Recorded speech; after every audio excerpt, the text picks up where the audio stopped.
بسم اللہ الرحمن الرحیم۔ السلام علیکم۔ پرانے وقتوں کی بات ہے، کسی ملک میں ایک بادشاہ رہا کرتا تھا جو ظالم اور عیاش طبیعت کا مالک تھا۔ ہر رات ایک کنواری دوشیزہ لڑکی کے ساتھ رات گزارتا۔ بادشاہ ہونے کے ناطے اس کو دنیا کی تمام سہولتیں حاصل تھیں، مگر پھر بھی بے چین رہتا تھا، کہیں بھی اسے سکون نہ آتا۔ وہ ہر وقت سکون کی تلاش میں مارا مارا پھرتا تھا۔ وہ نجومیوں سے اس کا حل معلوم کرتا، کوئی اس کو بتاتا کہ بادشاہ سلامت کو شکار پر جانا چاہیے، کوئی کہتا کہ خوبصورت عورتوں کے پہلو میں رہا کرو، کوئی اسے کہتا کہ عیش و عشرت کے ساتھ بے فکر ہو کر جینے کی کوشش کرو۔ ہر کوئی طرح طرح کے مشورے دیتا، مگر بادشاہ کے دل کو چین نہیں آتا تھا۔ وہ تمام سہولتوں کے باوجود سکون کی تلاش میں مارا مارا پھرتا تھا۔ ایک دفعہ کا ذکر ہے کہ بادشاہ کو اپنے صحیفوں کے ساتھ شکار پر نکلنا ہوا تھا کہ راستے میں اسے ایک ہرن دکھائی دیا۔ بادشاہ کو ہرن بہت پسند آیا۔ بادشاہ اس ہرن کو شکار کرنے کا سوچنے لگا۔ بادشاہ اس ہرن کو شکار کرنے کے لیے اس کے پیچھے بھاگنے لگا۔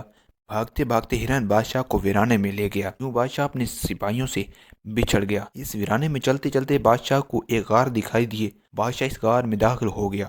غار میں ایک سمجھ سے آواز آ رہی تھی۔ بادشاہ اس آواز کی طرف بڑھا۔ ایک بزرگ اور ان کی بیٹی دکھائی دی۔ وہ بزرگ اپنی بیٹی سے کچھ کہہ رہا تھا۔ بادشاہ چھپ کر اس بزرگ کی باتیں سننے میں مشغول ہو گیا۔ بزرگ اپنی بیٹی سے کہہ رہا تھا کہ نہیں جانتا۔ بادشاہ نے جب وہ لڑکی دیکھی تو بادشاہ کی نظر کو بھا گئی۔ لڑکی کو دیکھتے ہی بادشاہ نے بزرگ سے کہا کہ یہ لڑکی مجھے پسند آ گئی ہے، میں اسے اپنے ساتھ لے کر جا اور محل میں اپنے ساتھ رکھوں گا۔ بزرگ بادشاہ کو سمجھانے لگے کہ یہ میری ایک اکلوتی اولاد ہے اور میری بڑھاپے کا واحد سہارا ہے، لہذا تم اسے میرے ساتھ رہنے دو۔ مگر بادشاہ نے بزرگ کی ایک نہ سنی، لڑکی کو اپنے ساتھ محل لے گیا۔ بادشاہ نے محل میں پہنچتے ہی اپنے خادم خاص کو حکم دیا کہ اس لڑکی کو آج رات تیار کر کے بادشاہ کے خلوت خانے میں پیش کیا جائے۔ چنانچہ حکم کی تعمیل کرتے ہوئے اسی رات اس لڑکی کو تیار کے بادشاہ کے حرم خانے میں بھیج دیا گیا۔ بادشاہ نے جب اس لڑکی کو دیکھا تو کہنے لگا کہ میں نے آج تک جتنی حسین لڑکیاں دیکھی ہیں، تم ان سب سے زیادہ خوبصورت ہو، تمہیں دیکھ کر مجھے سکون مل رہا ہے۔ یہ سن کر لڑکی کہنے لگی بادشاہ سلامت، اگر اجازت ہو تو ایک بات کہہ سکتی ہوں؟ بادشاہ نے کہا کہ اجازت ہے۔ لڑکی نے کہا میں ہر نماز اپنے وقت پر ادا کرتی ہوں، آج میں نے ابھی تک عشاء کی نماز نہیں پڑھی، تو یہ میری نماز رہ جائے گی اور اس کی وجہ سے آپ کو سخت عذاب ہوگا۔ ایک تو آپ نے خود نماز ادا نہیں کی اور نہ ہی مجھے نماز ادا کرنے دے رہے ہیں۔ اگر آپ مجھے نماز ادا کرنے دیں تو ہو سکتا ہے کہ آپ کے دل کو ہمیشہ کا سکون عطا کر دے۔ بادشاہ نے کہا کہ تم کیا چاہتی ہو؟ لڑکی نے بادشاہ سے کہا کہ میں ایک بار نماز ادا کر لوں، پھر جو آپ کا دل چاہے وہ میرے ساتھ کر لینا۔ بادشاہ نے لڑکی کی پیشکش کو قبول کیا لیا۔ لڑکی نے وضو کیا اور نماز پڑھی اور اللہ کے حضور دعا کرنے لگی کہ اے اللہ، تو جانتا ہے مجھے آج تک کسی نامحرم نے نہیں چھوا تھا، لہٰذا تو میری اس بادشاہ سے جان چھڑا دے۔ جب واپس آئی، لڑکی نماز پڑھنے گئی، دیکھا کہ بادشاہ بستر پر لیٹا اور وہ چپکے سے وہاں سے نکلی اور محل سے باہر آ گئی۔ بادشاہ نے اسی رات خواب میں اس لڑکی کو دیکھا کہ وہ لڑکی محل میں کچھ تلاش کر رہی ہے۔ بادشاہ خواب میں اس نے پوچھا کہ تم کیا تلاش کر رہی ہو؟ تو وہ لڑکی کہنے لگی کہ میں ہرن تلاش کر رہی ہوں۔ بادشاہ نے جب یہ سنا تو غصے میں چلانے لگا کہ محل میں ہرن کہاں سے آ گئی؟ اگر ہرن تلاش کرنا ہے تو جنگل میں جاؤ۔ لڑکی بادشاہ کی بات سن کر کہتی ہے کہ اگر ہرن محل میں نہیں مل سکتا تو سکون قلب بھی محل میں بیٹھ کر نہیں مل سکتا۔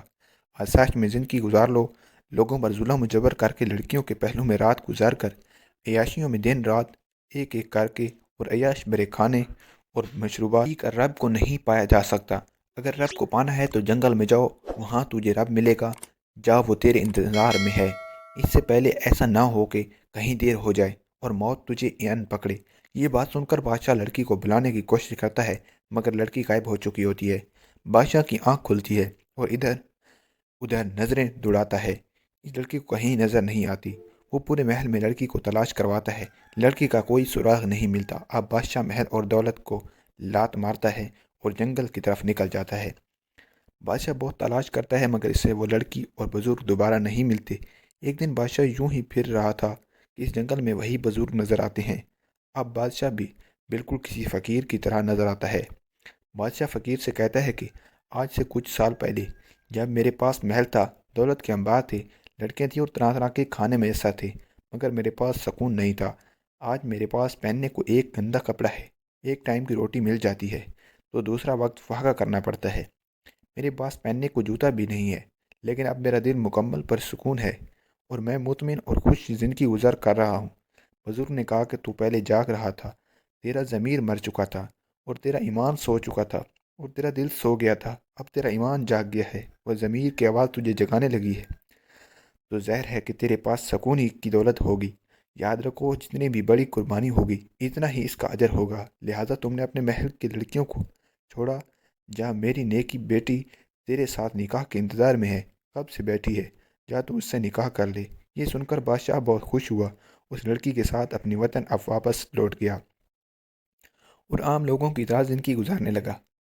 لوگوں نے جب اس کو دیکھا کہ ایک ظالم بادشاہ راہ راست پر آ گیا اور لوگوں کے ساتھ انتہائی اچھا سلوک کرتا ہے، تو لوگوں نے اصرار کیا کہ وہ آپ دوبارہ اس ملک کے بادشاہ بن جائیں، کیونکہ آپ کے جانے کے بعد کسی بھی اتنی سخت اور قابلیت نہیں یہ اس ملک کی حکمرانی سنبھال سکے۔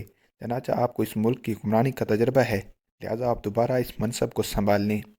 لوگوں کے بے جا اصرار پر وہ دوبارہ بادشاہ بن گیا، مگر اس بار وہ بادشاہ رحم دل ہو گیا تھا اور اپنے لوگوں پر بڑا مہربان تھا اور لوگ بھی اس سے خوش تھے۔ ایک رات بادشاہ نماز ادا کر کے اور اللہ کا شکر ادا کر کے کہنے لگا کہ میں کتنا خوش نصیب ہوں کہ مجھے دوبارہ حکومت ملی، آخر میں نے ایسی کون سی نیکی کی ہے۔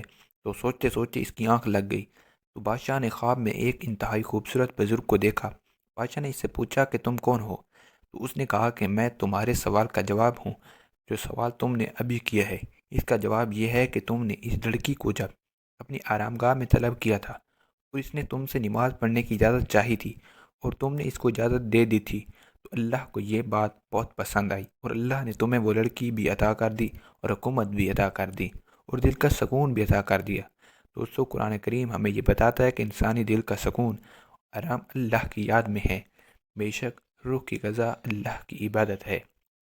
اللہ تبارک و تعالی ہمیں عمل کی توفیق عطا فرمائے اور جو کچھ سنا یا سمجھا اس پر ہمیں عمل کرنے کی توفیق عطا فرمائے، آمین۔